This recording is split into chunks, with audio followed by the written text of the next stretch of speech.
coffee, tea, and bananas in Kenya's Tana River watershed. For decades, forests on steep hillsides progressed.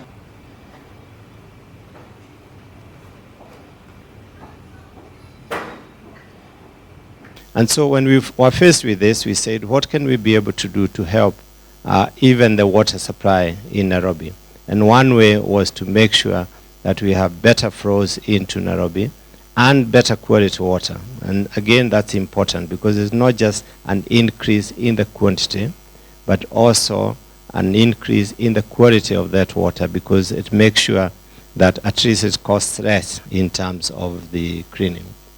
I would really urge all of you to come to the sites if you can, and to see what we have achieved in terms of the ecosystem benefits since 2014. 55 million more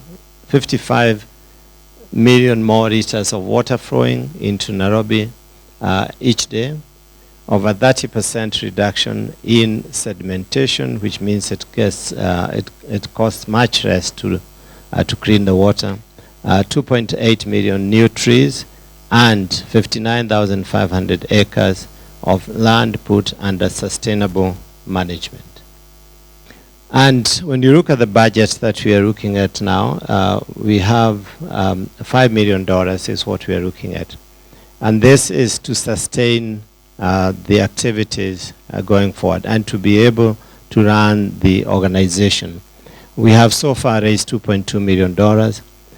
We have a matching grant pledge of $1 million from one of the board members of the Nature Conservancy, and what we are therefore remaining with is about 1.8.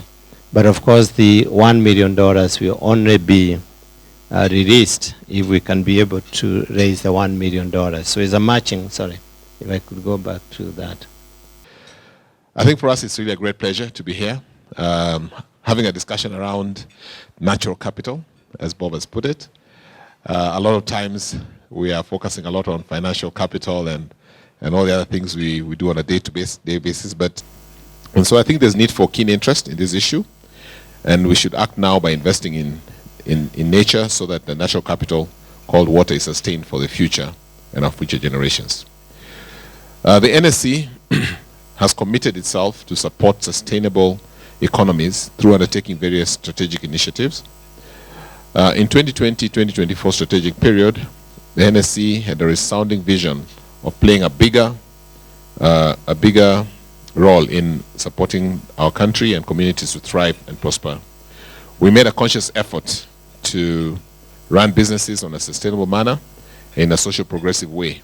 And with that, we also joined the UN Sustainable Stock Exchanges Initiative, which basically focuses on and championing in areas around environment, social, and governance through exchanges. We've gone further to even launch a manual, what you call the Environmental, Social, and Governance Manual, which is like a guidance note to help companies comply with issues of ESG ahead of regulations that will be coming. So we're just sort of inspiring companies to achieve that. And just to say some of the key efforts we're seeing, I think in the last 2 to 3 days we've actually been very involved in ESG activities. Last week we launched a manual. We also had we had a company that was doing some very environmentally friendly building material in Tatu City. We had our charity trading day, which again has proceeds supporting the environment. Yesterday I was helping one of our listed companies launch their sustainable report to society.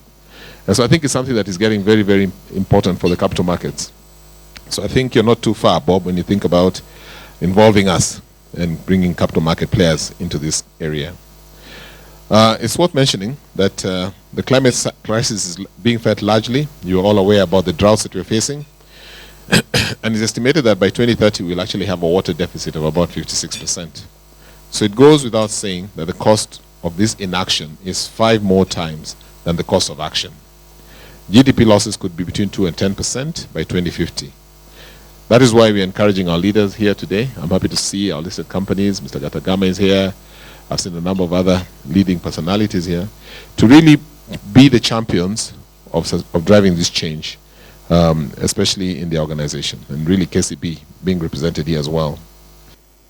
So on this discussion on water security and source water protection to ensure sustainable investments in catchment conservation.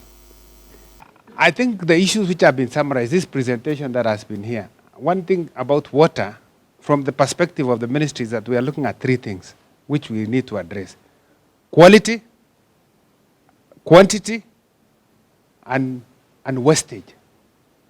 If we address those, I think we'll be good, because we need enough water to be availed to meet the demands of our markets here in Nairobi and elsewhere, for our industry and for our people.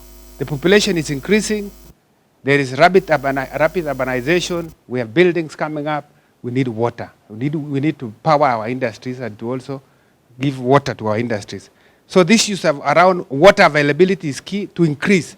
And that is why you see a lot of efforts by government to invest in dam construction and other areas of catchment, which I shall come back to later. But just to say that one area that we need to improve is a lot of money is put in water, in infrastructure around water conservation or storage, but less on conservation. And this is where we need to be talking about. Then there is so much of wastage. Water comes, it just moves down without circularity. There is a lot of inefficiency in the use of our water. And this is an area we need to work on. So I'll be talking about that, what we are doing as a ministry on that. So you invest $1 downstream, you save $2 upstream. So if you charge $1 for ecosystem payment for services, $1, then that would help in saving about $2 upstream. That's really the model.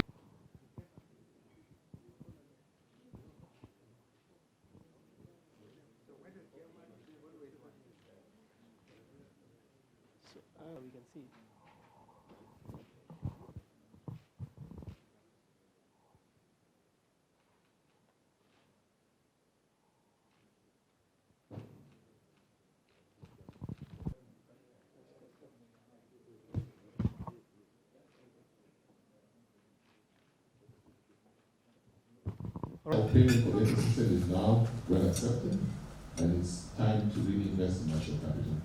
So there's a need for better ways of water conservation. NSE, the CEOs of the various companies who are here this morning. Let me just add my voice to welcoming you here.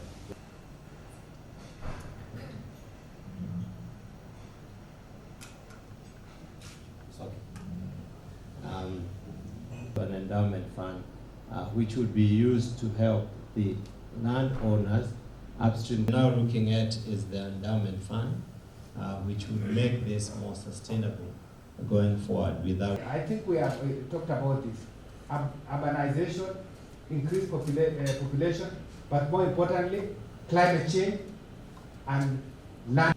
I want to finish by talking about the things we are dealing with in the ministry. We have three issues facing us. Climate change. Then what are we doing around it? We have NEMA, which was set up under MCA, environmental ministry, exchequer. Mwananchi is paying for our conservation effort, when we should be respecting the polluter quality, but also an increase in the quality of that water, because it makes sure that at least it costs less in terms of the green. In Nairobi, and looking at what we have unsustainable farming practices, which were up in the